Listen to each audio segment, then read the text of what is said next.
Uh, I'm sorry, I didn't see you there. I have a terrible habit of reading while I'm walking. Here, let me pick this up for...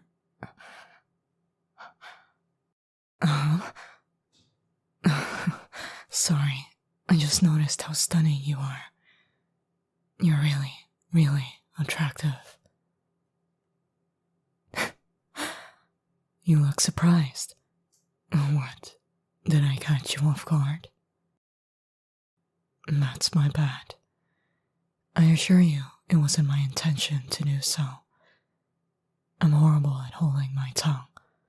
I couldn't help myself. They say a picture is worth 1,000 words, but looking at you, you deserve way more than that. Have you looked in a mirror lately? You deserve to have the entire dictionary devoted to you, with many of those words used several times. Oh, definitely. If it were up to me, you'd hear words like breathtaking and striking, enchanting even, so many times you'd be tired of hearing them. Or, better yet, you'd be able to hear them in my voice whenever you see them. Yes, but not just in books. If I were really lucky, you'd hear me whispering them to you anytime you even caught a glance of them, no matter where it was. Right, sorry. I'm getting ahead of myself. When faced with someone like you, my mouth tends to move faster than my mind. I end up waxing poetic before I can even think of words to say. But, as I've always heard, the heart tends to find the right words before the mind has a chance to. And, as you may have noticed, my heart has found quite a few words for you.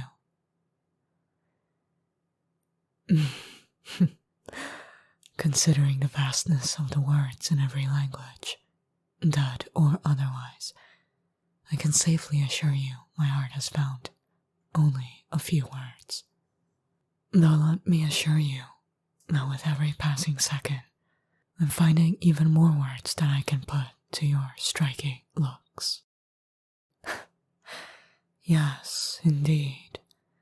Striking would happen to be one of those words, as would radiant, seeing as how you've burned yourself into my vision as well as my mind. You're right. Again, my apologies. My tongue is that of a lover's, where my mind is much more logical. However, it seems that when I'm looking at someone who so perfectly embodies the essence of love, logic fails me completely. Speaking of which, I should probably return this book to you. You seem to be enjoying it when I so rudely interrupted your reading. It's a good book, then. I could tell. Your eyes lit up when you spoke of it. Ah, my dear, I could listen to you speak of the book all day. Your voice is so melodic when colored with the sound of love. Love for the book, of course. At least that's what I had assumed.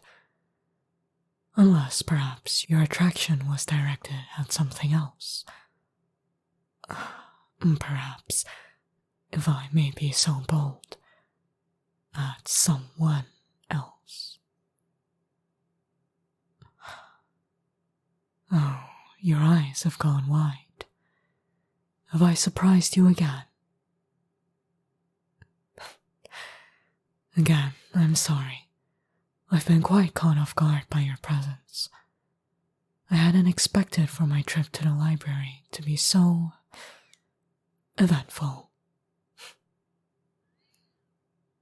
No, I'm afraid I didn't, for as often as I've come here, I can't say I've ever come across someone who's left me as enchanted as you have. Oh? Well, now I'm the one who's feeling flustered. To be called attractive by someone such as yourself has my heart beating like a wild bird in a cage.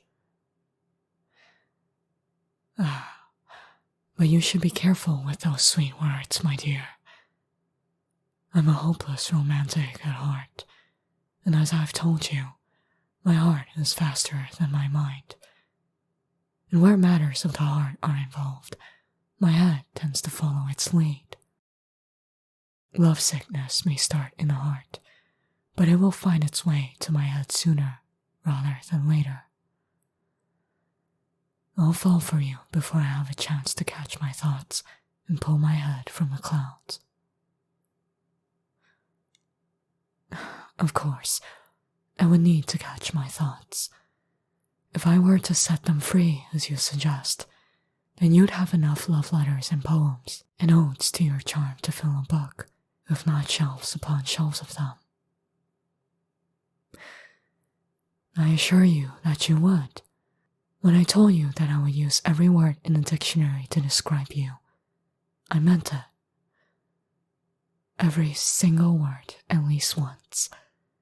And even then, I think I would be tempted to use some of them several times, repeating them until I could write them in my sleep. Oh? Why, that sounds like a challenge. Are you challenging me, my dear? On the contrary, I love a good challenge. Though, with you as my muse, I wonder if it will truly be a challenge. You've already brought several words to my lips and tongue already. You have an idea on how to make it more difficult. Well, you certainly know how to capture my interest. Though that's been clear from the second I laid my eyes on you. But do tell, my dear, what is this suggestion of yours?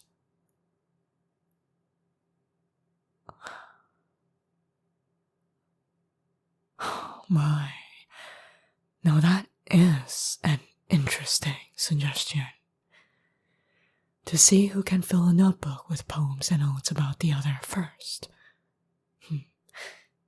It sounds like fun. Though, I think that there may be one thing we have to take into consideration before we both agree to this challenge. Yes, I think that while I can think of a great many words and stanzas in mind to describe you, it would be easier to think of more if I could see you again. Well, yes, perhaps I am suggesting a date. Are you opposed to the idea? Excellent. Then perhaps you have a pen I could borrow. And might I see your hand as well? Thank you. Then let me write my number on your hand so that you can contact me whenever you please. I hope your hand isn't too sensitive.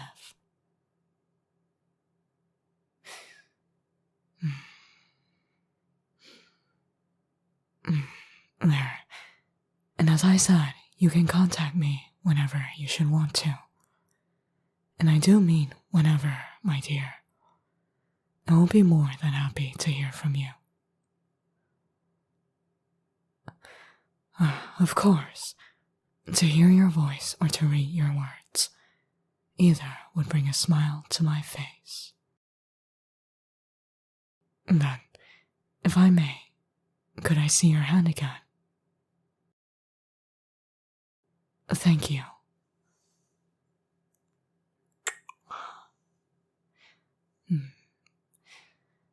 Then I shall leave you to your books. I look forward to hearing from you. Oh, Did I get some ink on my lips? No, my dear, there's no need for that. I think I shall leave it as a sweet memento of our first meeting. That look on your face. You look quite pleased at the idea. Am I correct? All the more reason to leave it there, then. I hope to hear from you soon, my dear. I'll count the seconds until I can see you next, and write a letter for every moment in between.